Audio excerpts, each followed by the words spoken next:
திரு K Annamalai IPS அவர்கள் நம்மிடையே சிறப்புரையாற்றுவார்.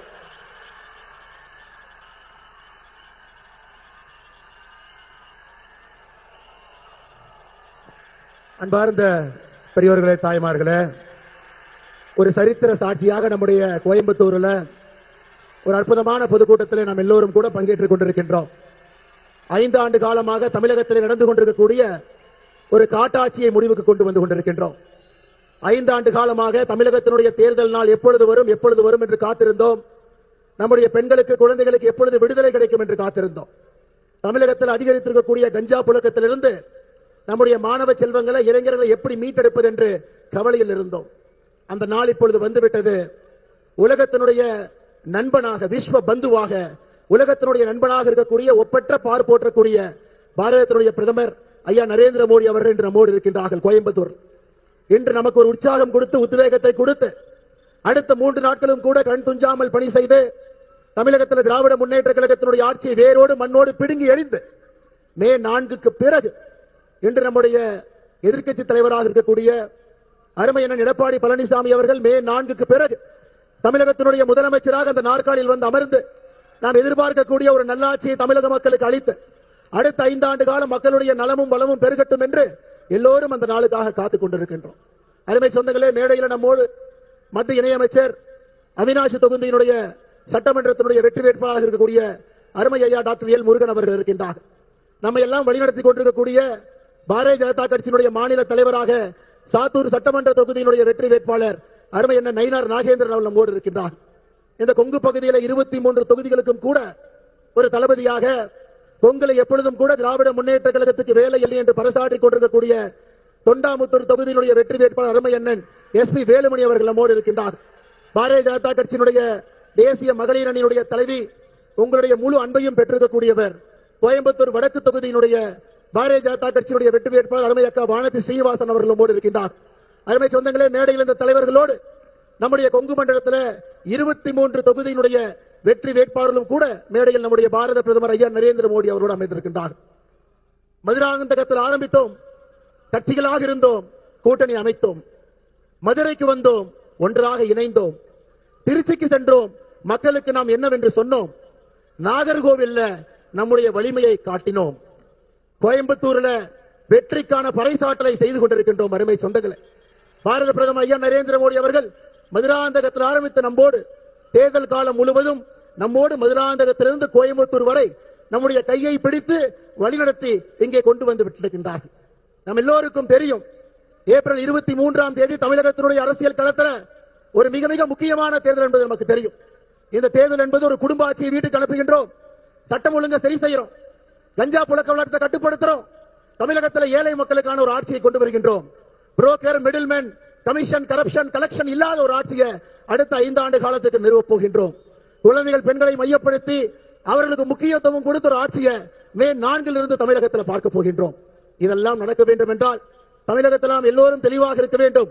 ஒரு வாக்கையும் கூட திராவிட முன்னேற்ற கழகத்திற்கோ காங்கிரஸ் கட்சிக்கோ ஒரு வாக்கை கூட ஒரு தமிழன் தமிழகத்திலே நாம் அளிக்கக்கூடாது என்பதிலே நாம் உறுதியாக இருக்க வேண்டும். அருமை சொந்தங்களே, அதே நேரத்தில் உங்களுக்கு தெரியும், 2009ஆம் ஆண்டு நவம்பர் மாதத்தில் குஜராத் மாநிலத்தில் உள்ளாட்சி தேர்தலில் பெண்களுக்கு 50% இடஒதுக்கீடு கொண்டு வந்தது யார்? 2009 குஜராத்தில் உள்ளாட்சி தேர்தலில் பெண்களுக்கு 50% இடஒதுக்கீடு கொடுத்தது இந்தியாவுடைய முன்னோடியாக அன்று குஜராத்தினுடைய முதலமைச்சராக இருந்த பாரத பிரதமர் நரேந்திர மோடி அவர்கள். அருமை சொந்தங்களே, அதே போல 2016 பிப்ரவரி மாதம் தமிழகத்தில் உள்ளாட்சியில் பெண்களுக்கு 50% இடஒதுக்கீடு கொடுத்தது யார்? அன்று தமிழகத்தினுடைய முதலமைச்சராக இருந்த புரட்சி தலைவி அம்மா ஜெயலலிதா அவர்கள். இருவரும் பெண்களுக்காக எப்பொழுதும் தன்னுடைய ஆட்சியில அவர்களை மையப்படுத்தி ஆட்சி நடத்தியிருக்கின்றார்கள். அருமை சொந்தங்களே, நேற்று பாராளுமன்றத்தில் பாரத பிரதமர் ஐயா நரேந்திர மோடி அவர்கள் பெண்களுக்காக, தாய்மார்களுக்காக 2029 பாராளுமன்ற தேர்தலில் 33% இடஒதுக்கீடு கொண்டு வருவதற்காக கொண்டு வந்த மசோதாவை தோற்கடித்தது யார்? காங்கிரஸ் கட்சியும் திராவிட முன்னேற்ற கழகமும். அருமை சொந்தங்களே, தமிழக விரோதிகள் மட்டுமல்ல, இந்தியாவில் இருக்கக்கூடிய ஒரு பெண்களுக்கும் விரோதியாக ஒரு கட்சி இருக்குன்னா அது திராவிட முன்னேற்ற கழகம், காங்கிரஸ் கட்சியும். தமிழகத்தினுடைய எம்பி அதிகப்படுத்தி 39 59, தென்னிந்தியாவுடைய எம்பி 129 195 விகிதாச்சார அடிப்படையில் யாருக்கும் எந்த குறையும் இல்லாம எல்லா மாநிலத்திற்கும் 50% உயர்வு, யாருக்கும் எந்த பிரச்சனை இல்லை. அப்படி இருந்தும் திராவிட முன்னேற்ற கழகத்திற்கும் காங்கிரசுக்கும் பிரச்சனை.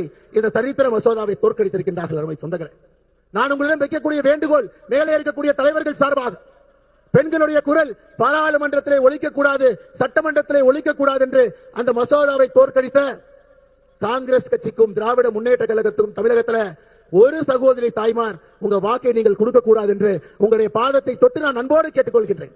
ஏப்ரல் 23ஆம் தேதி உங்களுடைய குரலை நசுக்க முயற்சித்த 2 கட்சிகளுக்கும் நீங்கள் ஒரு வாக்கை கூட அளிக்க கூடாது. அருமை சொந்தங்களே, ஒரு போர்படை தளபதிகள் போல நாம் அமர்ந்திருக்கின்றோம். அடுத்த 3 நாட்கள் நமக்கு முக்கியமான நாட்கள். களத்திலே நாம் இருக்க வேண்டும், கண் துஞ்சாமல் பணியாற்ற வேண்டும். ஒரு வாக்கையும் கூட இரட்டை இலைக்கு, நம்முடைய தாமரைக்கு, நம்முடைய குக்கர் சின்னத்திற்கு, நம்முடைய மாம்பழத்திற்கு, தேசிய ஜனநாயக கூட்டணி எல்லா தலைவர்களுக்கு, வேட்பாளர்களுக்கு அதை கொண்டு வந்து சேர்த்த வேண்டிய ஒரு பொறுப்பு, மிகப்பெரிய பொறுப்பு நம்முடைய கட்சி நமக்கு கொடுத்திருக்கின்றார். எப்படி எழுச்சியோடு நாம் இங்கே வந்திருக்கின்றோமோ, இதே எழுச்சியோடு அடுத்த 3 நாட்களும் கூட நாம் பணி செய்து திராவிட முன்னேற்ற கழகம் தமிழகத்துடைய வரலாற்றில் இது எப்பொழுதும் ஆட்சிக்கு வர முடியாது என்கின்ற தீர்ப்பை ஏப்ரல் 23ஆம் தேதி அந்த தீர்ப்பை நீங்கள் அளிக்க வேண்டும் என்ற அன்போடு, பரிவோடு, பாசத்தோடு இந்த நேரத்தில் கேட்டுக்கொள்கின்றேன். அருமை சொந்தங்களே, இன்னைக்கு நம்முடைய பாரத பிரதமருக்கு ஒரு அற்புதமான வரவேற்பு கொடுப்பதற்காக உங்களிடம் ஒரு வேண்டுகோள் வைக்கின்றேன். உங்க கையில் இருக்கக்கூடிய தொலைபேசி எடுங்க, டார்ச் ஆன் பண்ணுங்க, அதை பிரதமருக்கு காட்டுங்க. தமிழகத்துடைய இருட்டாட்சியிலிருந்து வெளிச்சம் வேண்டும் என்று காட்டுங்கள். மக்கள் வெளிச்சத்தை நோக்கி செல்ல வேண்டும் என்று காட்டுங்கள். தமிழகத்தில் திராவிட முன்னேற்ற கழகத்துடைய இருட்டாட்சி முடிவுக்கு கொண்டு வர வேண்டும் என்று சொல்லுங்கள். ஏப்ரல் 23ஆம் தேதி தமிழகத்தில் எல்லோருக்கும் விடுதலை கிடைக்க வேண்டும் என்று சொல்லுங்கள். அருமை சொந்தங்களே, உங்கள் கையில் இருக்கக்கூடிய செல்போன் இருக்கக்கூடிய லைட்டை பாரத பிரதமர் நரேந்திர மோடி அவர்களுக்கு, நம்முடைய வாக்காளர் பெருமக்களுக்கு நீங்கள் காட்டி உங்களை உற்சாகத்தை வெளிப்படுத்திக் கொண்டிருக்கின்றீர்கள். அதற்காக நன்றி தெரிவித்து மேடையில் இருக்கக்கூடிய எல்லா நம்முடைய அன்பு சொந்தங்களும் 23 வெற்றி வேட்பாளரும் சட்டமன்றத்தில் வெற்றி பெற்று 23 குரல்கள் தேசிய ஜனநாயக கூட்டணி சார்பாக ஒலிக்க வேண்டும் என்று எல்லா வல்ல இறைவனை நான் கும்பிடக்கூடிய சிவனை வேண்டிக் கொள்கின்றேன். நாம் எல்லோரும் சேர்ந்து அதை சாத்தியப்படுத்துவோம். பாரத் மாதா கி, பாரத் மாதா கி, பாரத் மாதா கி. தமிழகத்திலே தேசிய ஜனநாயக கூட்டணியினுடைய